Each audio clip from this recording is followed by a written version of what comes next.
3 ತಿಂಗಳಾಯ್ತು ನಾವು ಯಾರು ಕರೆಕ್ಟಾಗಿ ಮಲ್ತೆ, ಅಂದ್ರೆ 1 hour 2 hours.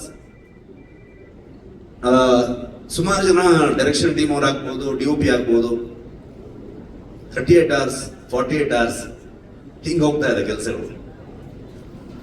ಆ ಪ್ರತಿಯೊಬ್ಬರದ್ದು ಎಫರ್ಟ್ ಇದೆಯಲ್ಲ, ಯಾರು ಇದು ನನ್ನ ಸಿನಿಮಾ ಮಾಡಲೇ ಇಲ್ಲ ಅವರು. ಇದೆಲ್ಲ ಪ್ರತಿಯೊಬ್ಬರು ಇನ್ಕ್ಲೂಡಿಂಗ್ ಪ್ರೊಡ್ಯೂಸರ್ಸ್ ಇಂದ ಹಿಡಿದು ಟೀ ಕಾಫಿ ಕೊಡುವಂತ ಪ್ರೊಡಕ್ಷನ್ ಹುಡುಗರವರೆಗೂ ನಮ್ಮ ಫಿಲ್ಮು ಅಂತ ಸುಮಾರಷ್ಟು ಕೇಳ್ಬಿಡ್ತಾ ಇತ್ತು ಮೀಡಿಯಾದಲ್ಲಿ, ಅಲ್ಲಿ ಇಲ್ಲಿ ಎಲ್ಲ ಕಡೆಗೆ. ಕಾಂತಾರ ಮಾಡಕ್ ಶುರು ಮಾಡಿದ್ಮೇಲೆ ಸೆಟ್ಟಲ್ ಹಾಗಾಯ್ತು ಹೀಗಾಯ್ತು ಅಂತೆಲ್ಲ ಕೇಳ್ಪಡ್ತಾ ಇತ್ತು. ಲೆಕ್ಕ ಹಾಕಿದ್ರೆ ಮೋಸ್ಟ್ಲಿ ಒಂದು 4 ಸಲ 5 ಸಲ ನಾನು ಹೋಗಿ ಬಿಡ್ತಾ ಇದ್ದೆ. ಬಟ್ ಇವತ್ತವರೆಗೂ ನಾನು ಬಂದು ಈ ಸಿನಿಮಾ ಶೋಲ್ಡರ್ ಹಾಕೊಂಡು ನಾನು ಇಡೀ ತಂಡದ ಜೊತೆಗೆ ಬಂದು ನಿಮ್ಮ ಮುಂದೆ ನಿಂತಿದ್ದೀನಿ. 2ನೇ ತಾರೀಕು ಈ ಸಿನಿಮಾ ನಿಮ್ಗೆ ತೋರಿಸ್ತೀವಿ. ಓನ್ಲಿ ರೀಸನ್ ನಾನು ನಿಂತಿರೋದು ದೈವ ಅನ್ನೋದಷ್ಟೇ ನಂಬಿಕೆ. ಇವರಿಂದಲೇ ನಮ್ಮ ಇಡೀ ತಂಡಕ್ಕೆ ಪ್ರತಿ ಒಬ್ಬರಿಗೂ ಆಶೀರ್ವಾದ ಮಾಡಿ ಇವತ್ತು ನಮ್ಮನ್ನು ಇಲ್ಲಿ ನಿಲ್ಲಿಸಿದೆ. ಸೊ ಹಾಗಾಗಿ ಪ್ರತಿ ಕಲಾವಿದರಿಗೆ, ರುಕ್ಮಿಣಿ ಅವರಾಗ್ಬೋದು, ಗುಲ್ಶನ್ ದೇವಯ್ಯ ಬಂದಿಲ್ಲ, ನಮ್ಮ ಕನ್ನಡದವರು, ಬಾಲಿವುಡ್ ಆಕ್ಟರ್ ಅಂತ ಹೇಳ್ತಾರೆ, ಅಲ್ಲ ಆಕ್ಚುಲಿ ಕನ್ನಡದವರು, ಕೂರ್ಗಿನವರು.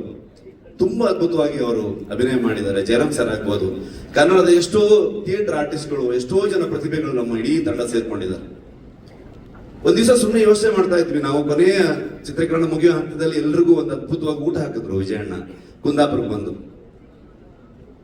ಅವಾಗ ನಮ್ಮ ಇಡೀ ಕುಂದಾಪುರ ಮತ್ತು ಸುತ್ತಮುತ್ತ ಎಲ್ಲ ಒಂದು ಮಿನಿ ಫಿಲ್ಮ್ ಸಿಟಿ ತರ ಆಗೋಗಿದೆ. ಅಲ್ಲೆಲ್ಲ ಇನ್ನೆಷ್ಟು ಸಿನಿಮಾ ಬೇಕಾದ್ರೆ ಶೂಟಿಂಗ್ ಮಾಡ್ಬೋದು, ಆ ತರದಲ್ಲಿ ಬೆಳೆದಿದೆ ಅದು.